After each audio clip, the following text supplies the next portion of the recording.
Hey everyone, thanks for joining. Today I'm speaking in with Alan Davison. Alan is in the School of Arts and Social Sciences at the University of Technology. Um, Hi Alan, thank you for coming on. Great to be here, Bade. Thanks for having me on. We'd spoken a bit last time you were on about we were talking about the woke stuff and how it, more in relation to Islam. But you have an article recently called "Bursting the Bubble" and why the sense making institutions must challenge the dominant narrative. This is something I've been kind of saying for a while. It's just the institutions that have are supposed to be giving us supposed to be protecting us from the madness have themselves been taken over. I keep going back to a Hitchens quote, or where not so much a quote. He keeps talking about the man for all, like the play "A Man for All Seasons," and he talks about Roper. And then Thomas More asked Roper, "Are you going to tear down all the laws in England just to get the devil?" And Roper's like, "Yes, I will." And that's what I feel like's happened, at least in Canada and the United States. I mean, people kind of joked about the CDC putting out the recommendations for COVID vaccinations by race. And they're like, "Oh, well, you see, they withdrew it the next day, everything's fine." But you've got in Minnesota, you've got doctors having to take an oath to DEI. And it's like my whole thing about this when I first saw it is you're not going to have any protections when things get really bad. And now things are like you're starting to have a lot of overcorrections and we don't have anything to protect us.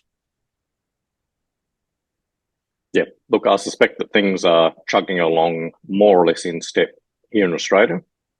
Mm. Although sometimes it seems that Canada's ahead of us, indeed ahead of the rest of the world from listening to your Oh, podcasts and your guests. Um, so yeah, look, I think we're chugging along the same way, and the point of the essay I wrote is to really signal that these sense-making institutions, that is the institutions that are trusted because of the supposed expertise or because of their supposed commitment to present facts, evidence, arguments, and make sense of the complex world around us. If we begin to suspect that they're crumbling or they're not upholding that absolutely critical social function that they have, then obviously that has downstream effects for the quality of public debate, how things get covered in the media, how arguments and people and perspectives are framed or demonized. So really, we just rely, and perhaps too naively, on our universities and our media outlets to uphold their part of the deal, which is to provide us with the information we need and contrary perspectives. So we've got a sense of, the average listener, the average reader, the average person who hasn't got time to research every individual thing, go back to primary sources, look at the data, etc. They're providing you with a fair and reasonable representation of the complexity of an issue. And once we start seeing the signs that those institutions like universities aren't upholding that part of the deal, and of course, they're very closely tied with the way the media covers it. Media goes to specialist academics to get their advice on how to cover stories, then I think we're in a serious situation. yeah. And I mean, the thing about the media too, it's not that so much that they also go to specialist academics. It's now, if you want to work at the New York Times and you want to work at the Washington Post, um, you know, or like the Herald in Australia or something like that, you have to have gone to Harvard or Yale or Stanford or, equivalents in Australia to get jobs in these places. So they're also siloed off into that way of thinking. Um, Again, like the two people's work I keep bringing up is Zach Goldberg did a really good job. I believe it was for his PhD thesis, and then Batya Ungar Sargon's book, Bad News. Yeah, And which I've got an excellent book. yeah, but I mean, it's again, I go back to like this thing. Like I just recently spoke with Greg Lukianoff, and we were talking about this, and it was so back in the '80s when the first political correctness kind of like was really picking up. Um, And then it went back into academia, and everyone's like, "Oh, see, it got beaten back," and they never really looked at what happened. And then, it went back into academia in the early '90s. By the 2000s, it was coming out again, and it was a lot worse, and it was a lot stronger. And it was the same thing. Like I there was in, I believe it was in 2015. Her name was Melissa Click. She was a professor of media and journalism, and there was a protest going on at the University of Missouri, and that's where she was teaching. A student journalist from the university came to cover the protest, and she's on video calling for Muscle to have this guy removed because she doesn't like his viewpoint. Now she got fired.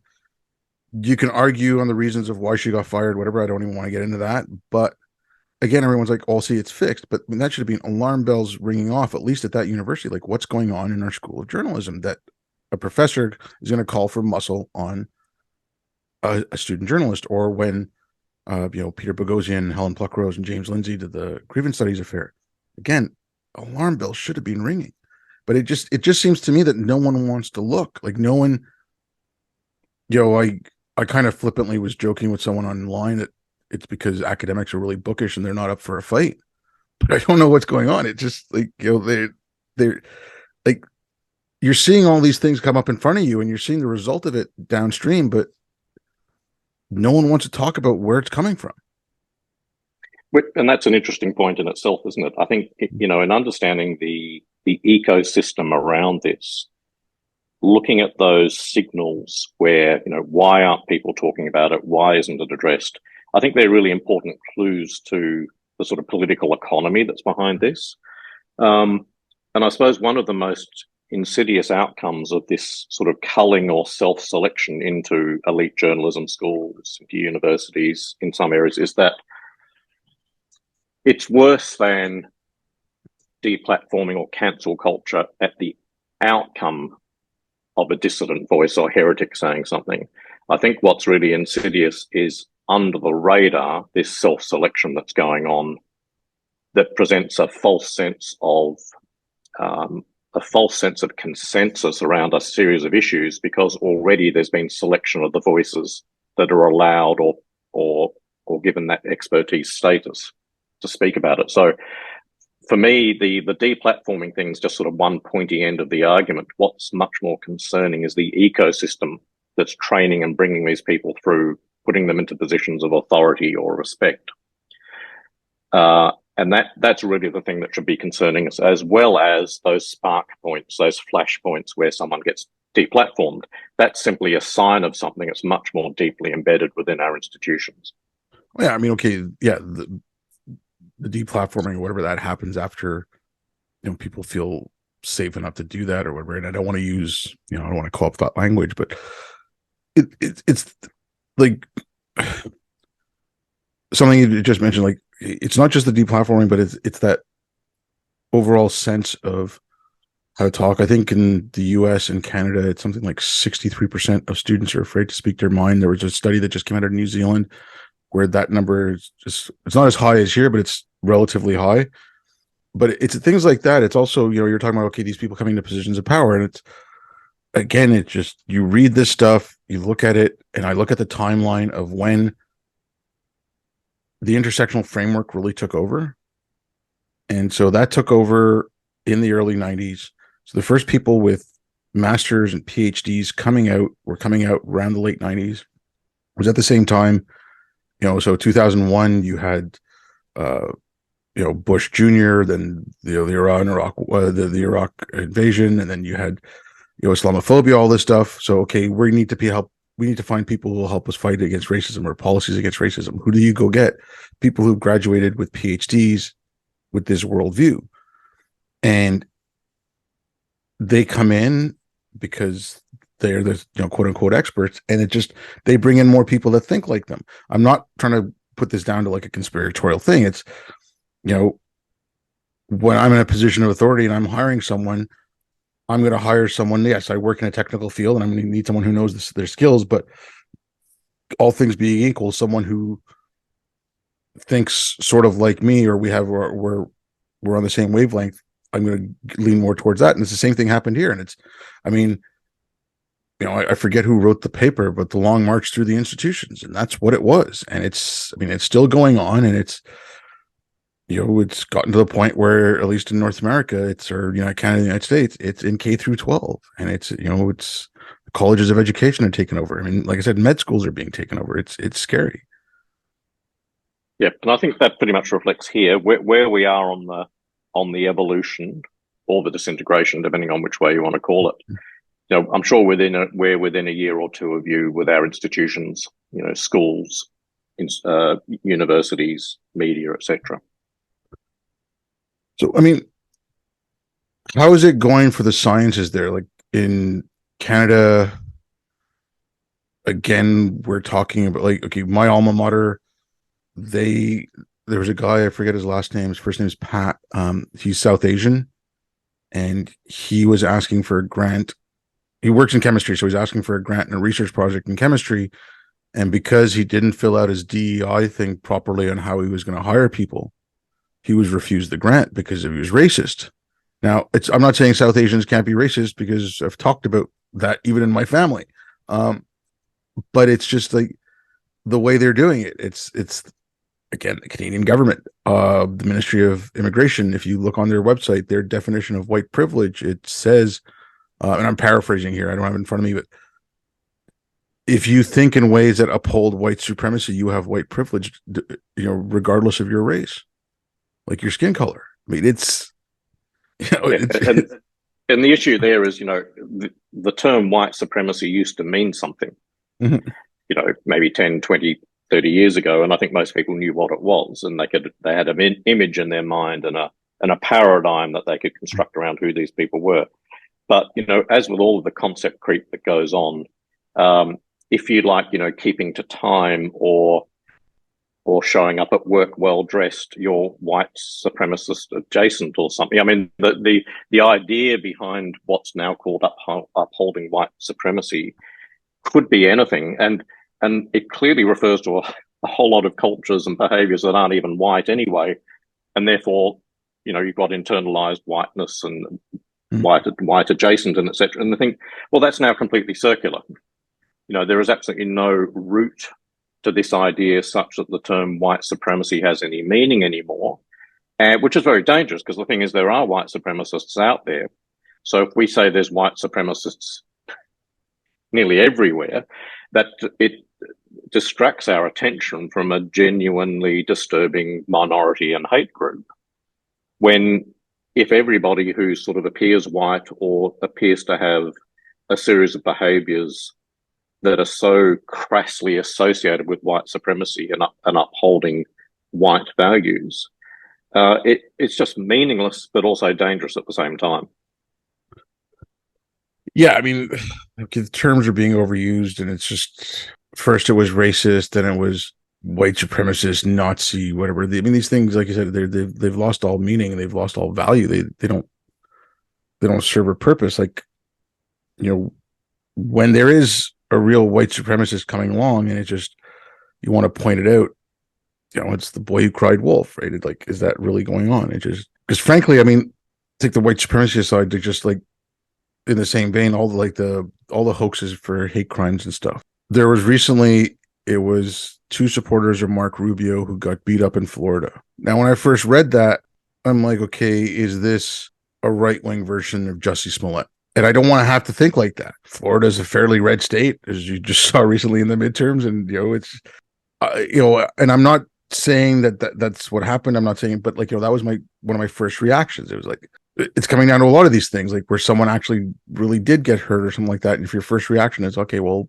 you know, that person's faking, prove it to me. It's, you know, that's a breakdown there right there too. Yeah, and look, that's a good instance of how trust in institutions and how things are reported or how experts are put forward to speak with authority, when you start doubting what should be a pretty straightforward, you know, factual reporting or event, when you start doubting that, I think that shows that, you know, you, I, and many other people begin to start asking questions that, you know, 10 or 20 years ago, when we'd see a report of something or coverage of something or a documentary about something or a piece in the news about something, you know, we'd nod our head and say, okay, well, they've obviously done their work. This is really compelling. Now there's that element of always asking, well, what evidence have they left out? What view are they pushing over another one? And now you could argue that's always happened. There's always been bias and ideology, but I think now it's so bad that even in mainstream outlets and mainstream venerable institutions like universities, it becomes natural to ask, if you're a curious person and you're prepared to go down a rabbit hole, it becomes natural to ask, is that really a fair representation of the issues here? And it's going to, the erosion of trust that will happen, it'll be a slow burn possibly, but the erosion of trust in our institutions and the follow-on effects of that is something to be really concerned about. Yeah. I mean, also, okay, so the health thing too. Now, I don't want to like some of these things, like the secondary debates are kind of pointless, but so whatever, it was a couple of months ago, was that European MEP who questioned people from Pfizer, and they said, yeah, no, we never tested for transmission. People on one side, oh, they never tested, blah, blah, blah, blah, blah. And then all of a sudden, all these other people pulled out releases from Pfizer that said that they never tested. But that's also disingenuous, because you like, I mean, at least in Canada, you had our prime minister, you had our national health, like she's Dr. Tam, I think she's like the health policy or whatever. She was like leading all the COVID response nationally, and they were saying get the vaccine because it will stop transmission. Now, whether Pfizer put that thing out or not, what was being played up in the press, what was being played up by the leaders. And so I find like the counter arguments, because, okay, there's a lot of crazy on the, people who are against the vaccines, or, there's a lot of crazy on both sides. But when the people on the side are like, okay, you know what, they were wrong, they made some mistakes. When you always frame it as, well, the information was there, you just didn't look. It's like you'd mentioned earlier, the average person doesn't have the time to go to the primary sources. So when your government health officials come out and say this, and when your leaders come out and say this, like I said, you should expect reasonably that you can trust them in a situation like this. But now when it's coming out that you can't, again, it's just erosion. Now they're saying, oh, well, you have to get the Omicron booster now because you need it. But when someone asks, well, it was apparently only tested on 8 mice, can you get into that? Like, I mean, we should have some reasonable amount of trust in our institutions. And it's just, I think they've done it to themselves to a certain extent. Absolutely. And I suppose asking why, and the media's role in some of the coverage. I know that idea of lockdown overreach has certainly been discussed here, and there's been some sort of reports into that. But also, I suppose the coverage of COVID in the media and the so-called experts coming out provides an interesting case study if people can pick over it very carefully, and it has to be very nuanced, because giving fuel to nutters is not good, but also making sure that the general public can have pretty much 99.9% trust in our institutions that are basically determining how we can live our lives when it comes to something like a pandemic. I think that's really important, and an investment that's very worthwhile. I always say the universities, whatever, I brought up this, I'll use this example before, like a university wants to have a chair in alchemy, go ahead. Like, I think it's a waste of time. I think it's a waste of money, but that alchemy chair should not then be dictating science protocols for the chemistry department, right? And it's the same thing. Yeah. But is there something going on in the universities, and at least in like Australia and New Zealand, where the administration is actually, okay, maybe we should take a look at what's being taught and how we're doing this? Or is it still completely siloed off, and like no one's paying attention to what anyone else is doing? I don't think there's many people in any positions of prominence within universities, say at my level or above, openly questioning that. Certainly happening within individuals within the academic community that might be worried about it. So the kinds of networks that you and I would both be familiar with, either attached to academia or not. But no, I think there's a curious intersection of a whole lot of drivers that have led this to happen, none of which is necessarily malicious in themselves. So, universities now have a very, very much a focus on on student-centered, student is the client, making universities safe, welcoming, and all the rest of it, then universities are billion-dollar or more institutions as far as their turnover. So they're very big businesses. They've got branding, they've got marketing, but they've also got an academic community that tends to be of a certain ideological perspective in some disciplines. But increasingly, as far as administration is concerned, and there was that excellent study and someone wrote about it in the States, but I've gone blank on his name, that the actual administrators within universities are even more narrow in their ideological perspectives and in the progressive left than academics are.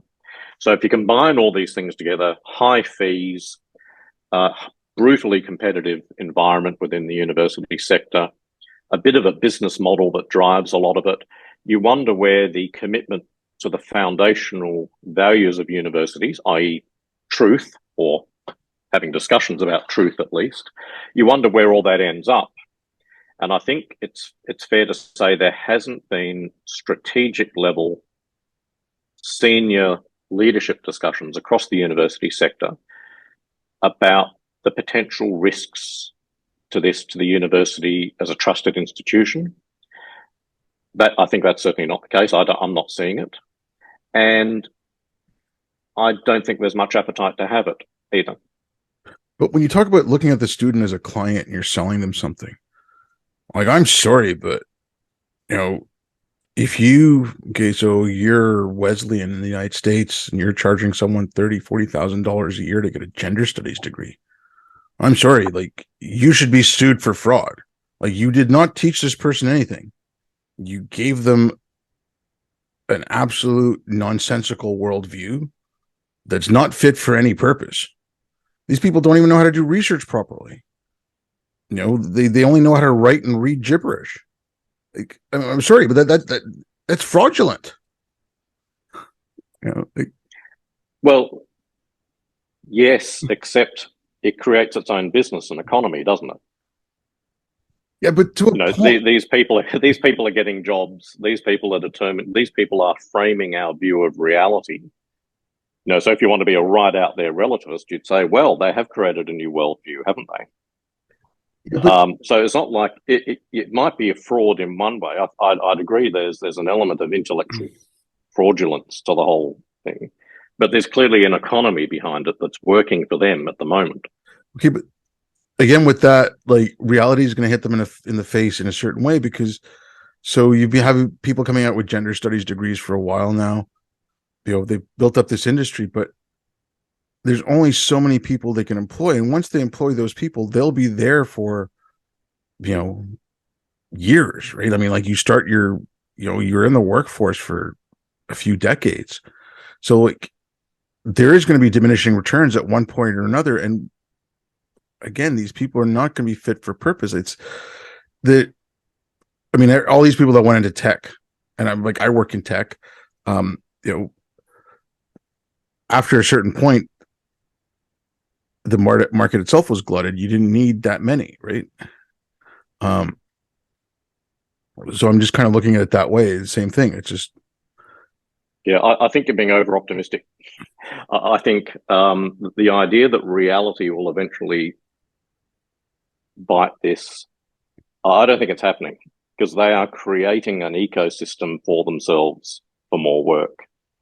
Now, it could be long term, and I wrote about this in my that critique of postmodernism in the academy. In the long term, I agree.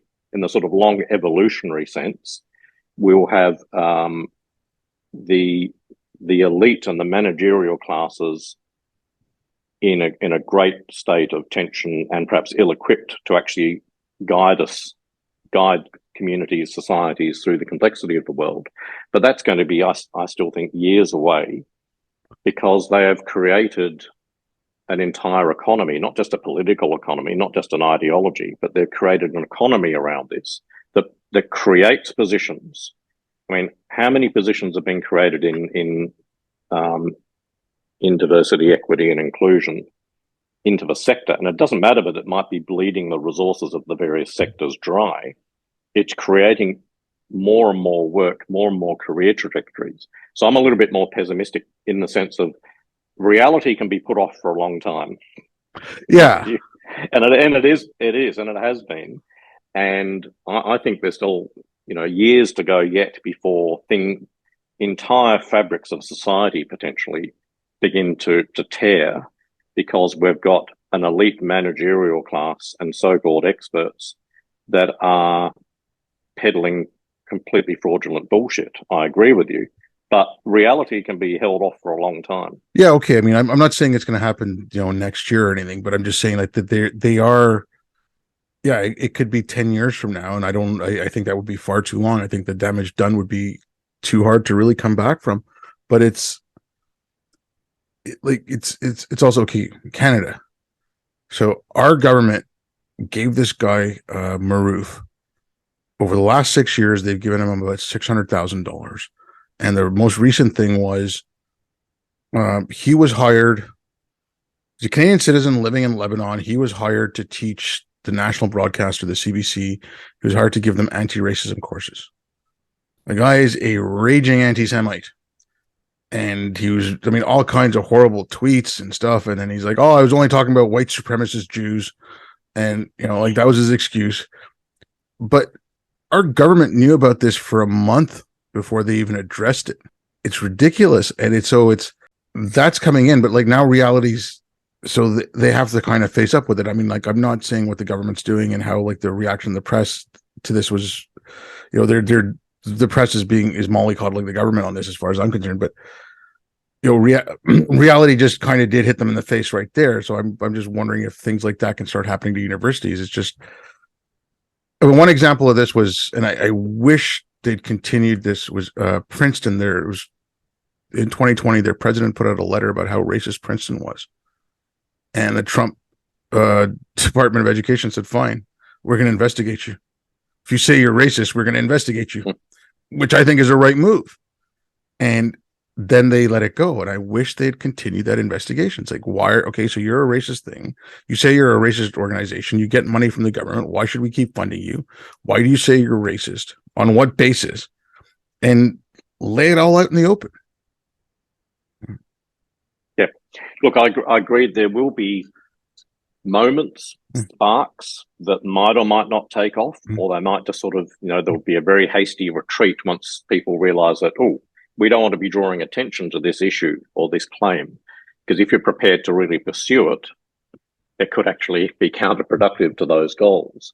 I just think that that long march through the institution referred to has captured, it's not just the institutions and the way they're trusted and the way they present things, but it's also all of the apparatus of the institution. So in other words, it's the marketing, it's the compulsory programs that you have to do, and I'll talk about Dark Emu in a minute, because I did some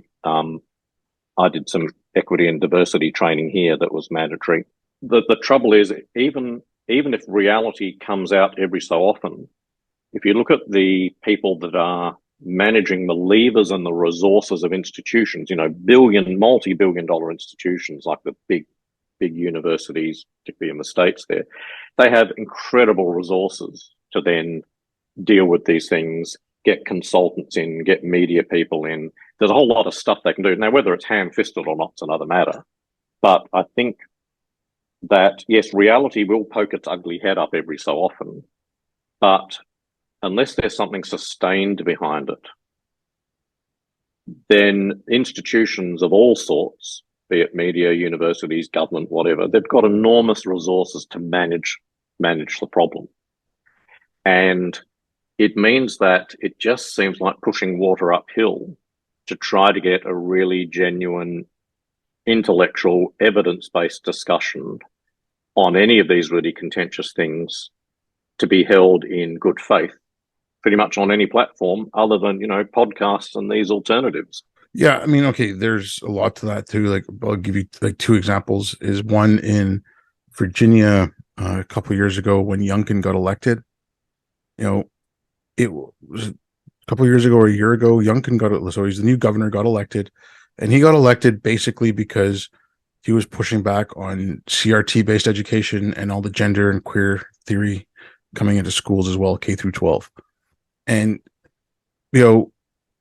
he had a large bipartisan support all across the board, and it was mainly like Asian mums who got together and said like you're screwing our children with all this stuff. And the media right away like, oh, it's right wing and there's white supremacy and blah blah blah blah and all that.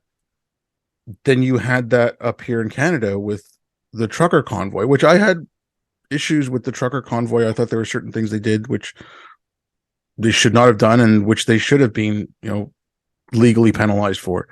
But this and I mean it's coming out now with the inquiry where there was emails and texts from the government saying, oh, we've got the media talking about how these are all extremists and we should run with this narrative. And reporters that actually went and spoke to them, like this one woman, forget her last name, Rupa, I forget her last name, but she's an Indian woman who lives in Ottawa, and she was going around walking amongst the truckers every day. And, she did some really great reporting from them, but other media were, sitting in their apartments, ordering Uber Eats and making up stories. Like, it was just. Yeah. And look, this show, that, and there's not only that, but I know you've had that grave scandal as well. Yeah. Over there has been covered. But I think what speaks to the heart of this is certainly from journalists, mainstream, a lot of journalists and the coverage of them and the way things are framed. It's enough to demonstrate alignment to bad people or bad things to then not be interested in the facts of the matter. So if you can try to make the case that there's some right wing or some element of unhealthy perspectives within the truckers' convoy, then you don't need to talk anymore about all the potentially legitimate things held by the majority of the people in that. And that really characterizes journalism and unfortunately a lot of academic research today. It's enough to try to find that supposedly core bad thing about a movement, about a perspective, in its almost in its pure form. Oh, we need to show that the truckers' convoy was right wing and bad. And we'll go and find that 1 or 2 or 5 or 10% of them that might or might not align to that. And then that's enough. We have demonstrated its badness. And therefore, we have demonstrated that we don't need to engage with the myriad of other issues associated with that event or that phenomenon. And that really characterizes, and that's the identity politics behind it, that it's only enough now, it's deemed to be enough to demonstrate what is the real core behind this? Is it white supremacy? Is it racism? Is it Islamophobia? And then you can dismiss an entire plethora of perspectives and complexities by simply saying, oh, we've found the root bad thing about this. And it's absolutely appalling, in my view. Okay, I just want to jump back to like a couple things in the academy for a second. Just so we've got this in Canada as well, and like I used to live in Inuit communities, and I saw it, when I was like setting up some of the IT stuff, and I was like talking about using Indigenous knowledge for climate change and stuff like that. And then we've got they want Indigenous ways of knowing to study physics and things like that. Now, why won't science departments push back on that? Like, I heard something along the same lines, I believe, out of New Zealand, where they wanted, like Aboriginal ways of knowing to study something in science. I can't remember what it was. That'd be Maori ways of knowing. In Australia, it would have been called Aboriginal ways of knowing. Yeah, and look, that's happening here, and we did touch on it even ages ago when we had our first chat, when you invited me on your podcast. I think that one of the challenges is obviously that deep-rooted shame or guilt within the mainstream Western European, colonizing group that the arrogance around a certain perspective and the dismissal of other perspectives, going back years, there's certainly a calling that out. The challenge is that the word science has become almost meaningless, as in science is any set of knowledge claims or any paradigm or any system of knowledge. And it's worth reminding ourselves that science is actually an invention, for better or worse. I think better, clearly. But science is not just Western European knowledge. It's the tools and the way knowledge claims are tested. It's all those things that come around that. It's all those things that make vaccines possible.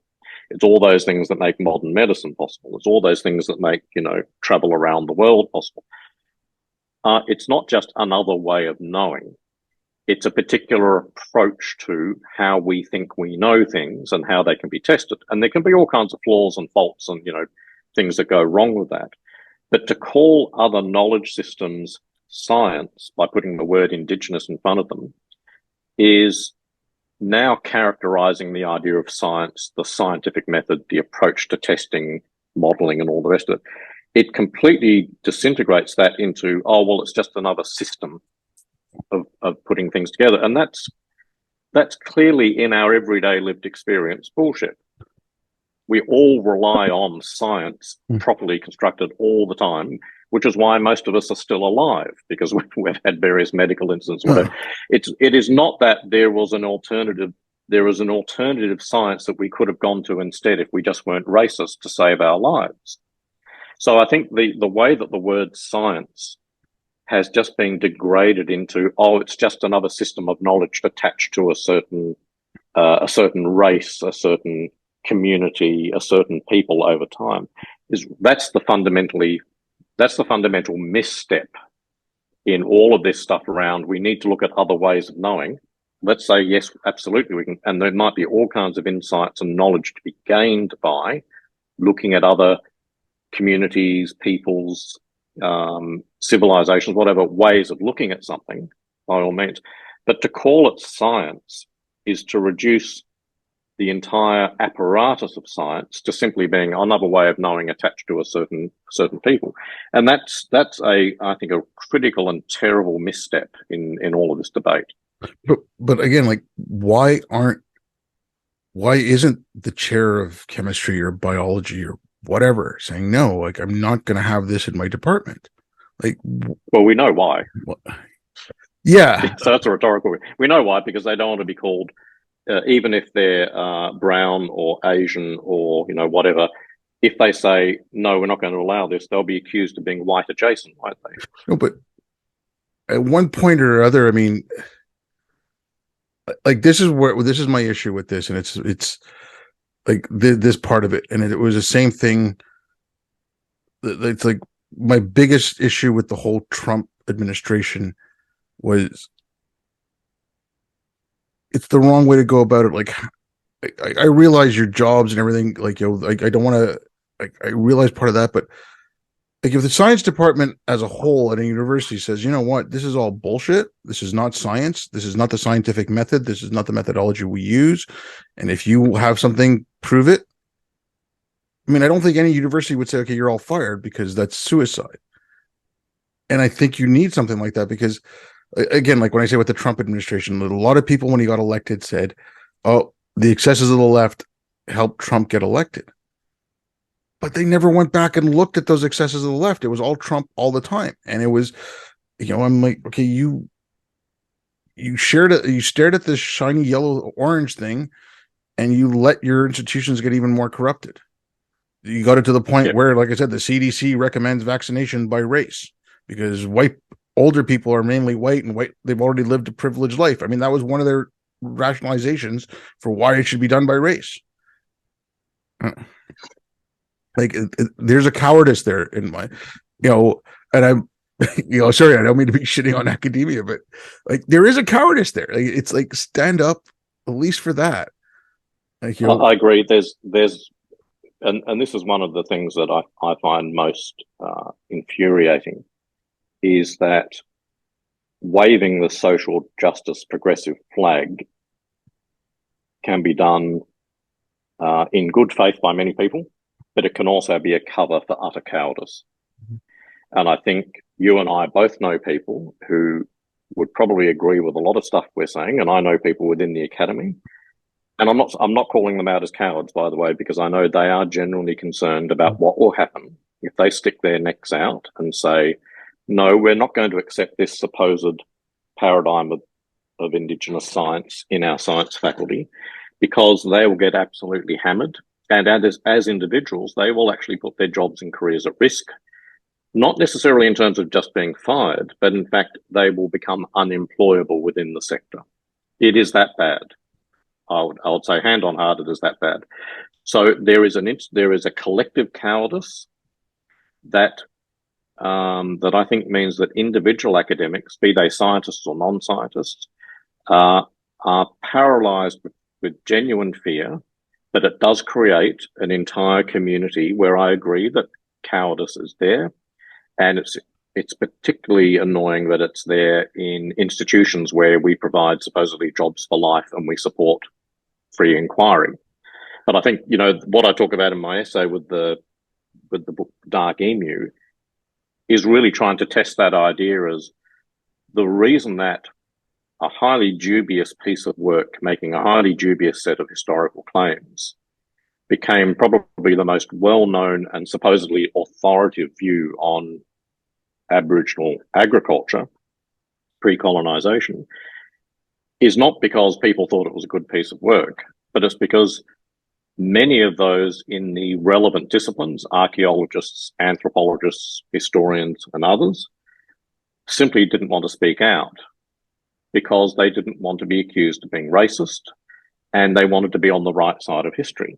So there are people out there that privately or in their special, you know, domain of trusted friends, they would say, this is not good, I don't agree with it. But you get this overwhelming bubble, if you like, of growth around an idea because it hits the right notes in terms of social justice, racial equity, repairing the ills of the past, etc. And there's just not enough bravery for someone to put up their hand and say, yeah, but it's factually wrong. And I think the example that we've got with Dark Emu here in Australia, which is different from, but culturally a bit like the 1619 project. It became a juggernaut. Everybody that was progressive wanted to wave the flag and get on board. And then there are those actual historians saying, actually, it's a flawed project as far as its academic rigor is concerned. Dark Emu is to Australia what the 1619 project was to America. Although at different scale, it still sold 250,000 books, which in Australia is a pretty impressive thing. And it was because it took 5, 6, or 7 years for strong, dissonant, questioning voices to say, this is not a good piece of work. But it took that long, but it's not like everybody didn't know it was not a good piece of work. It's because everybody, including some very prominent people, academics, politicians, and others, got on the bandwagon because they saw it as being a juggernaut that they could get involved in, and it was on the right side of history. Whereas many people in the academic community, many of whom I know, were thinking this is not a good piece of work, but they were afraid to speak out, with one or two very, very specific exceptions. Okay, on that, I talked about at one point, and I know like a bunch of people had mentioned about. So you have the golden age of Islam, great thinkers and stuff came out of it, but then you have Al-Ghazali, and Al-Ghazali comes along and says, we don't need any new science, we don't need any new math, we don't need any new philosophy. And Al-Ghazali was a Sufi, so the whole point of Sufism is everything is done for the glory of Allah and for Islam and the glory of Islam. So that's what he said you should be studying. I mean, he was so revered that he was given the title the Proof of Islam, and some people had said if you lost the Quran and the Hadith, you could almost rebuild Islam with the writings of Al-Ghazali. So that that's how highly he was thought of, and because of him, the whole enterprise fell out of favor. So that when the Mongols did come in, sack Baghdad, and then the Mongols receded, they didn't have the will to go and get that knowledge back. They didn't even know what questions to ask. They didn't even know what was like, for the most part. I'm not, generalizing here. I'm afraid of something like that happening, quote unquote, in the West. Australia is kind of weird to talk about Australia and New Zealand as the West. That's why I say quote unquote. But yeah, I mean, if they're afraid to ask these questions and if they're afraid to speak out, the people they're teaching, they won't even bring up these questions to the students they're teaching, as their students won't even know that these questions exist. You've had this kind of stuff play out over and over and over again. There was a thing in China. It was a year of the pig, And it was while they were imprisoning Uyghurs. Some of the people said, "Oh, well, we don't put out the pictures of the pig because the Muslims in China and it's their heavenly ancestor."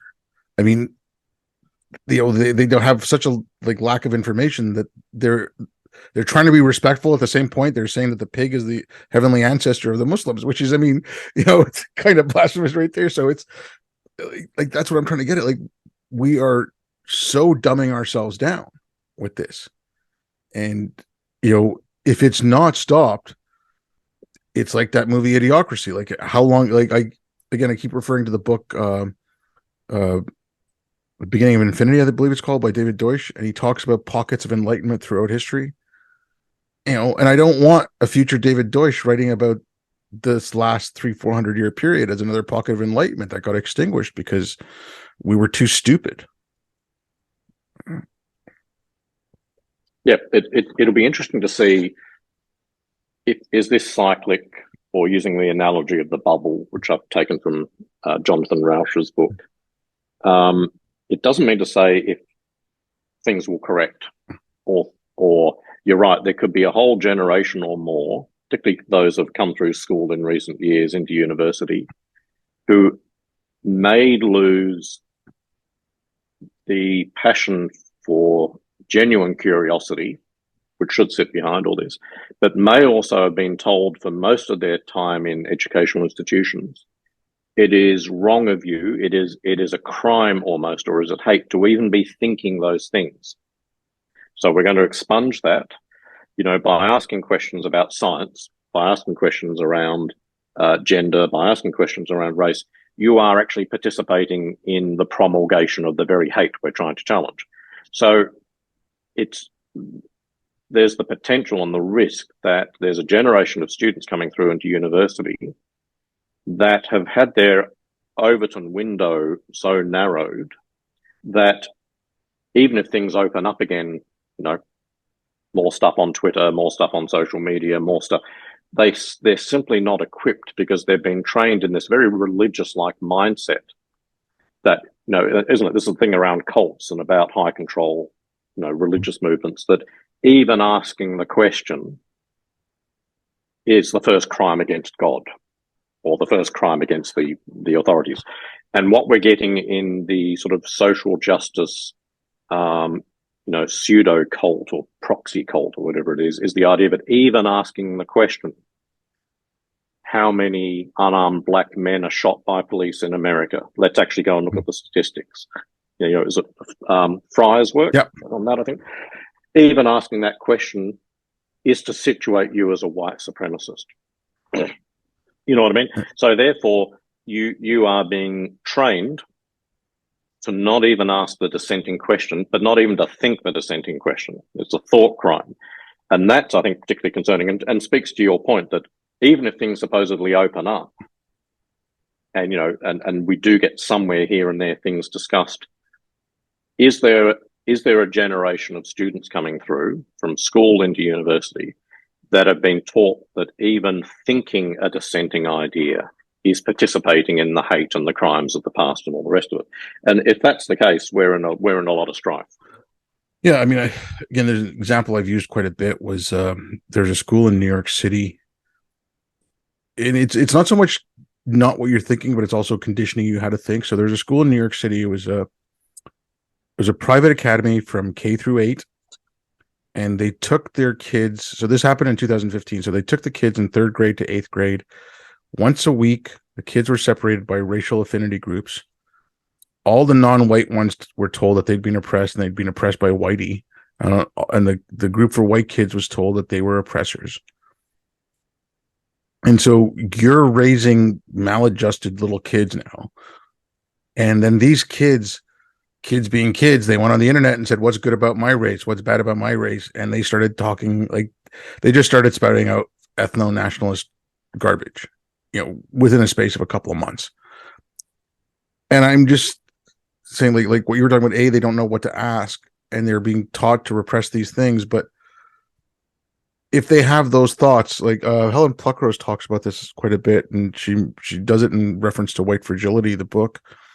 And she said it's, because you're told not to have these thoughts, and if you have these thoughts, you're racist, and all of a sudden you feel impure, and it's like that religious aspect of it. I'm sinful. I'm a sinner. I've got to atone. I've got to do penance. But you're doing this to little kids. These people, like these 18, 19-year-olds who were doing a lot of these mass shootings recently, they were not well balanced. And I mean, look at the school they went through. Like look at the schooling they went through, and look at where these people were. Like that guy from Buffalo, he was in school in New York City, in New York State. New York State, since about 2016, has had this stuff, like this race-based stuff, K through 12. Like, so, and then 2021 or 2022? Like, I think it was 2021. He was 18 years old, and he went and shot up a bunch of people in Buffalo. And look at the schooling he went through. So not only are you taught what not to think, you're told if you think that you're evil and you're sinful. And I mean, and then you're given all this other stuff that's creating, in and out groups, and it's creating conflict. I don't want to sound like, Chicken Little or anything here, but you are setting up violent confrontations. Like I've been saying for a while, the K through 12 system in Canada, parts of the United States and lots of Canada, is a school to extremism pipeline now. Like it's just setting kids up. Well, if that's the case, that's very troubling. I'm not sure how we'd measure it here. Certainly, Australia doesn't have the gun violence problem. It does have its share of tensions, however.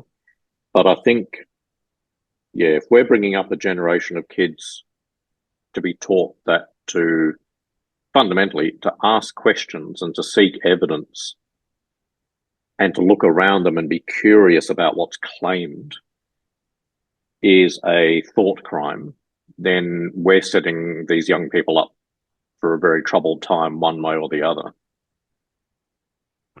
Yeah. And it's, I mean, again, I don't have kids, so it's not like I'm sending my kids to school or anything, but for me, it's like selfish. When I'm retired, I want competent people managing my government pension. I want competent doctors looking after me. I don't want the triage to be done. Oh, well, that's a brown person, so we have to find a brown doctor for them because otherwise they won't be able to relate. I mean, like this kind of stuff. So it's like I said, okay, A, they're not being taught to think, but B, they're being taught how to think in a very, very harmful way.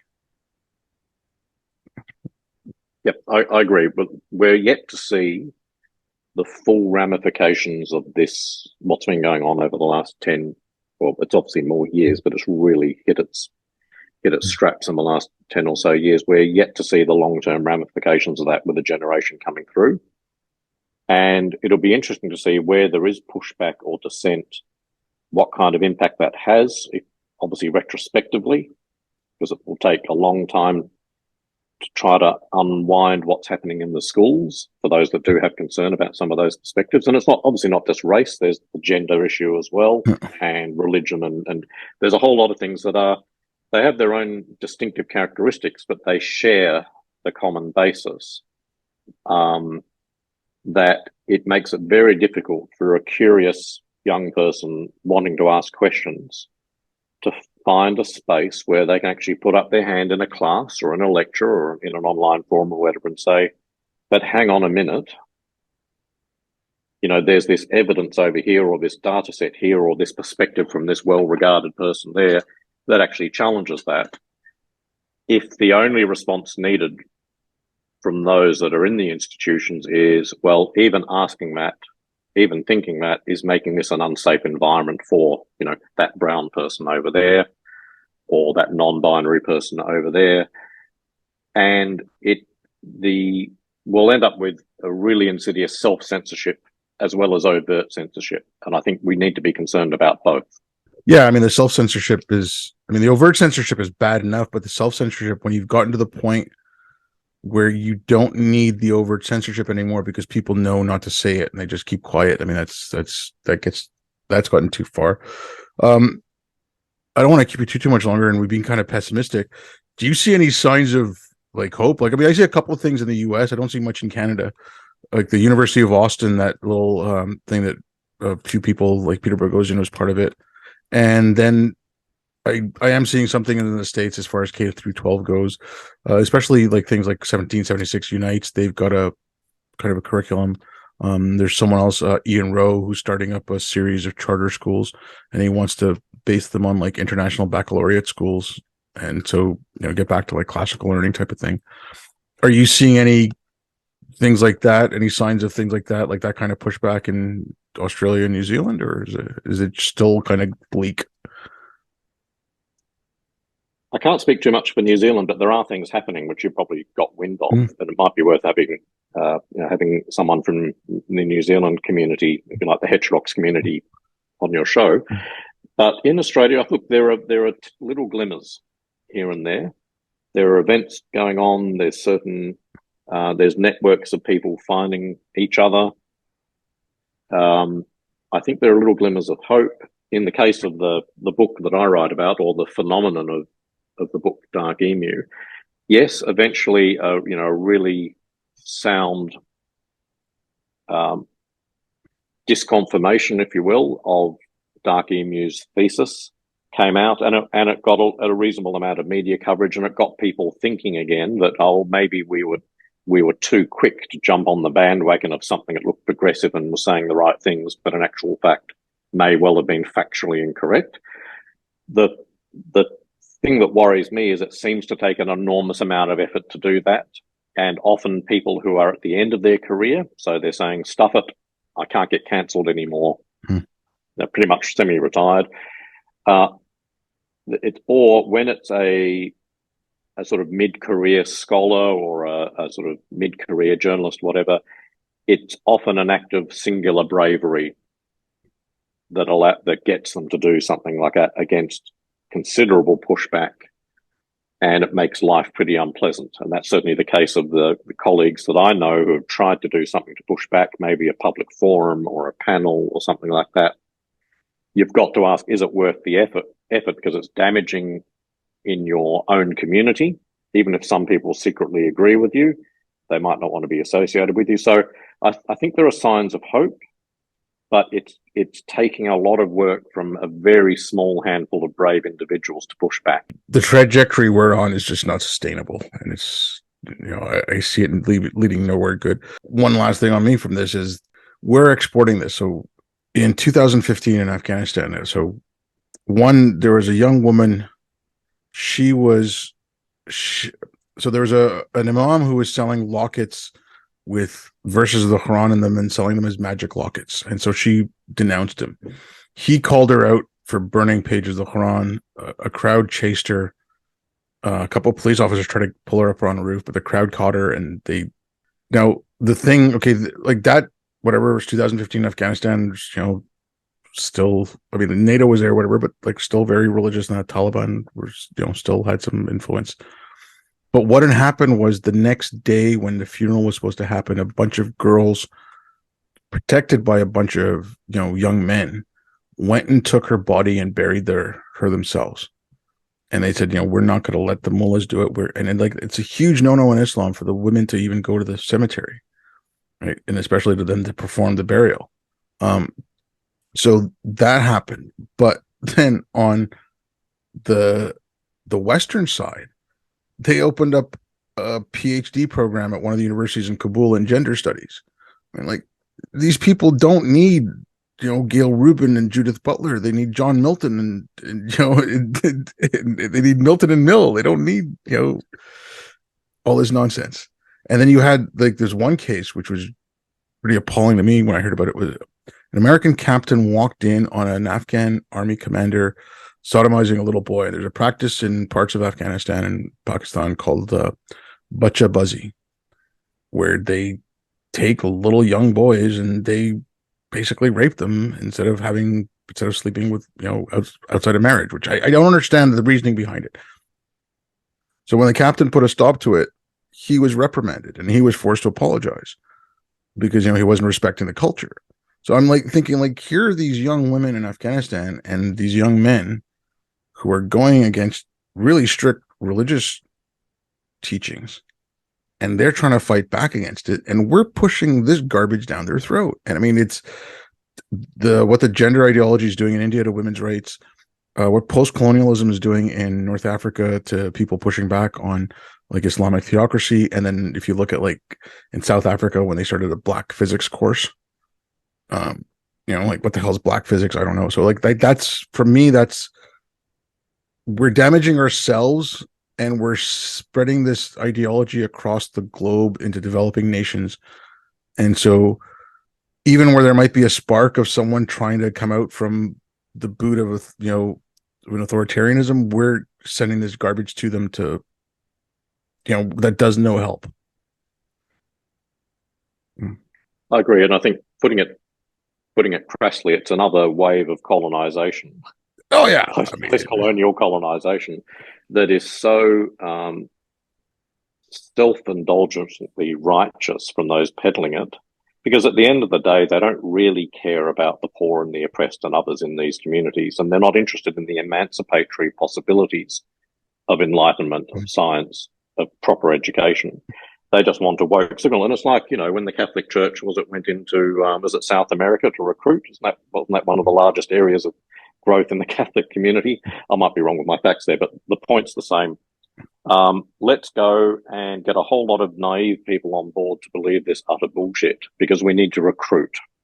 And it's really like a colonizing thing. It's like a new missionary program that we need to get people on board with this. We're going to sell it to marginalized and oppressed people that have been living in, terrible, terrible situations. We're going to sell it as emancipatory, Western university elite cutting edge knowledge that will set you free. And it's utter bullshit. And it's going to have the opposite effect. But what's driving, again, it's this lack of curiosity about the economy of these things. Why are they doing it? Because it means you can set up a gender studies or a queer theory or a whatever, Islamic studies department or whatever it happens to be, or a indigenous science program or whatever. It means we can now go out and colonize the rest of the world, who have largely been bypassed from the benefits of emancipatory Western science and all those opportunities, democracy, proper education for women, all those things. They're going to get bypassed because we've leapfrogged ahead with this utter nonsense. And it's going to potentially have really terrible effects, because what it's going to do is form one of these unholy alliances between oppressive cultures that have historically oppressed minorities, women, all the rest of it. And it's going to form an unholy alliance with supposedly progressive values coming out from our elite institutions, which is how so much of this stuff, the lack of curiosity of why is gender studies being peddled in a continent where there's been historic oppression of women because of their biology. Yeah, I mean, there's a lot. Why is there a lack of curiosity about that, and why is there a lack of curiosity about what's the impact? What can we see on the ground of the impact of that? Forget the goals, even if you agree that the goals may or may not be right or whatever. Let's look at the actual impact of gender ideology being taken to India, for example. Who is it helping?